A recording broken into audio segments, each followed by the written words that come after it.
Hey everyone, this is Ben with BRBMTG.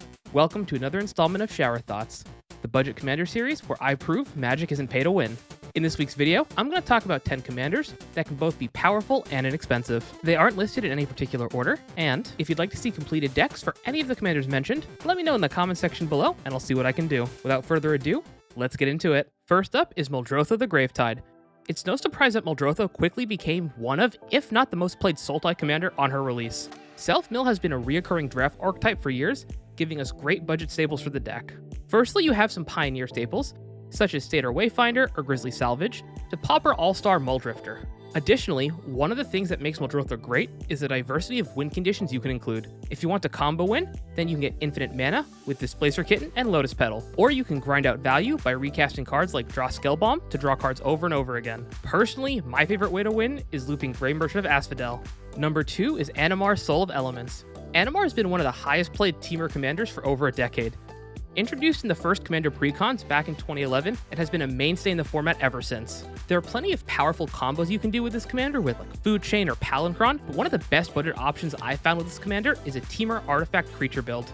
Since Animar reduces the cost of creatures by colorless mana, if you get enough counters on it, you can play all the artifact creatures for free, even some 0 mana creatures like Ornithopter or Memnite to help grow Animar. What makes this commander so great is having the ability to build many different deck archetypes from a single commander, from Artifact Creature Storm to Temur Beatdown.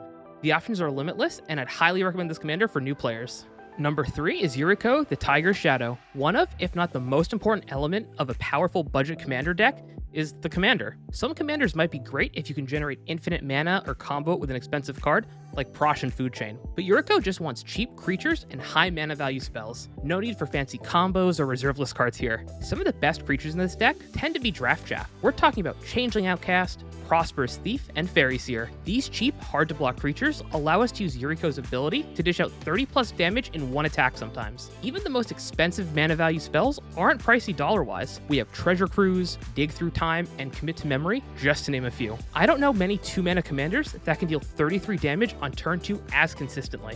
Next up is Niv Mizzet Parun. In Magic, drawing cards is one of the best ways to improve your chances at winning a game, and having a commander that gives you both card draw and benefits from drawing cards is a match made in heaven. All you have to do is fill your deck with instants and sorceries to let you draw cards. Even cards not considered great in Commander normally, such as Divination or Concentrate, can become powerhouses. Not to mention the numerous ways to go infinite with this commander, using cards such as Curiosity or Tandem Lookout. And having access to blue means you can protect your combo with ease. Number 5 is Rurik-Thar the Unbowed. In 60-card Magic, some of the most powerful cards tend to be non-creature spells, and the same is true for Commander. Just look at cards like Rhystic Study, Smothering Tithe, and Time Twister. So why not punish people for playing the most expensive and powerful non-creature spells? After all, the best kind of removal is player removal. With Rurik-Thar on board, players can only cast a total of 7 non-creature spells before they're taken out of the game. What if we give him Infect with something like Grafted Exoskeleton? Then players can only cast 2 spells before getting infected out of the game. Unless someone has counters to this commander, they'll take at least 6 damage removing it. And since you're in Gruul, your deck should be filled to the brim with mana dorks such as Llanowar Elves, Elvish Mystic, and Sakura Tribe Elder to help pay for the commander tax easily. Number 6 is Nikia of the Old Ways. What if we took Mirari's Wake and put it in the command zone? You get Nikia, but with a little bit of a restriction. You can only cast creature spells, which is fine, since Gruul is known for its wide variety of creatures, and Nikia lets you play them all. Not only that, but on turn 4 or 5, you can have access to up to 10 mana, letting you rocket ahead of your opponents. Imagine playing something like Apex Devastator or Ulamog the Ceaseless Hunger on turn 5. There aren't many decks that will be able to answer such powerful threats that early, and since your entire deck will be creatures, you'll be able to drop threat after threat, beating down the table and winning easily. If you want to play a classic Stompy deck, try this commander out. Number 7 is Marin of Clan Nel Toth. I have to say, Golgari is far and away my favorite color combination in Magic, and Marin exemplifies the Golgari play pattern to me. She wants creatures to die just so she can bring them back, and thankfully these colors excel in both fields. In my opinion, she is far and away the best experienced counter ability of all commanders. Your creatures are going to die, and she'll get value from something that will always happen. While it's unfortunate that she only has the ability to bring back 1 creature a turn, looping a Fleshbag Marauder turn after turn isn't something too many decks are built for, and using this ability to win is just as easy. All you need to do is bring back a Grey Merchant of Asphodel enough times to drain out the table. Number 8 is Tatyova Benthic Druid. How do you win most games of Commander?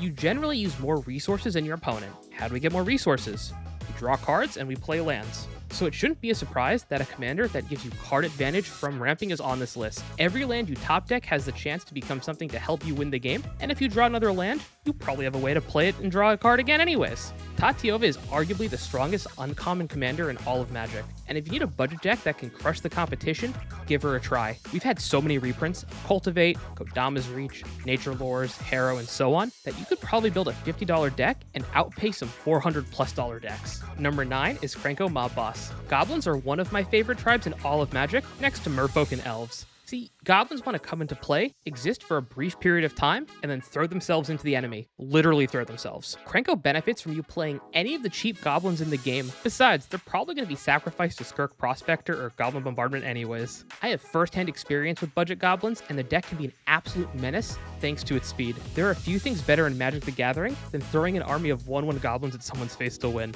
Trust me, you won't be sorry playing this commander.